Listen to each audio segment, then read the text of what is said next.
My name is Dr. Hillel Mazansky, and you have seen some of our previous YouTube videos about nutrition and exercise. There are also blogs about our nutrition and exercise. But today I want to discuss with you something of grave importance, and that is childhood obesity. It has become a national epidemic in our country today, and it is getting worse. We suffered from childhood obesity ourselves, and we know the detriment and the catastrophe that this can bring.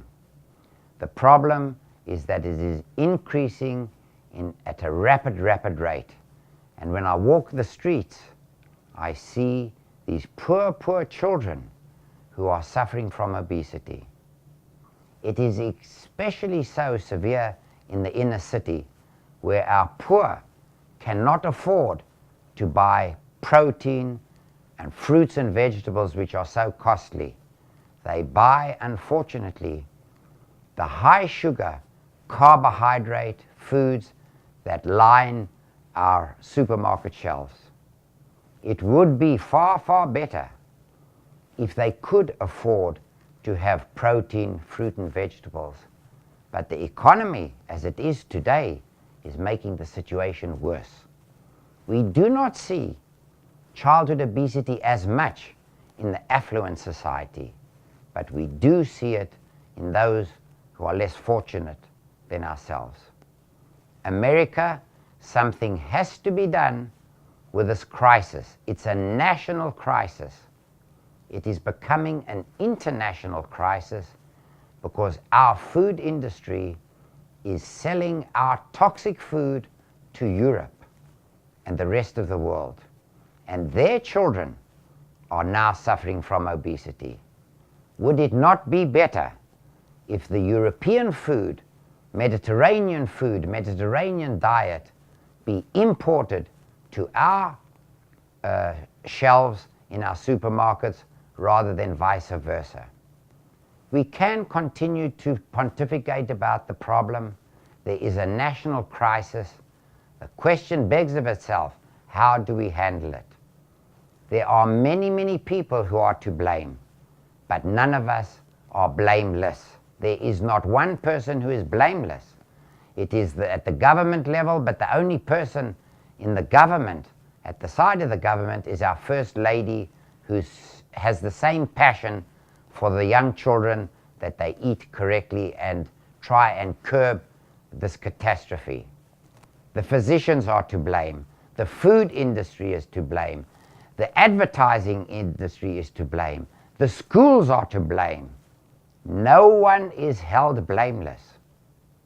We do have options. The one option is to do nothing and leave well enough alone. In my eyes, that is no option at all, because this epidemic is going to increase rapidly. It is increasing rapidly. For the first time in history, children are on the same medication as their parents for type 2 diabetes, hypertension, high cholesterol, antidepressant medication. Need I say more? Never ever have I ever seen that children are taking the same medication as their parents. America, we have to do something. Mrs. Obama, we have to do something. Because if we don't, I hate to see what the end will be. Fat children make fat adolescents, make fat adults, and make fat corpses. Is that enough? There is a plan.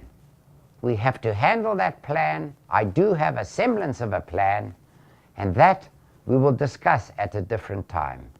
But I am so passionate about this, I will do anything and everything within my power to contribute ever so slightly to stem this cancer that is amongst us. Because if we do not, this cancer will kill our young children. It will kill our young children if nothing is done immediately. My plea to you, Mrs. Obama, is that we get together, we put our collective heads together and try and solve this. I do have some semblance of a plan, but I will give a broader idea, and a plan will be formulated, can be formulated, if we just ever so try. It's not a matter of ever so try. It is we must try now. It's never ever too late. We try now, we go forth and try and stem this problem. Thank you.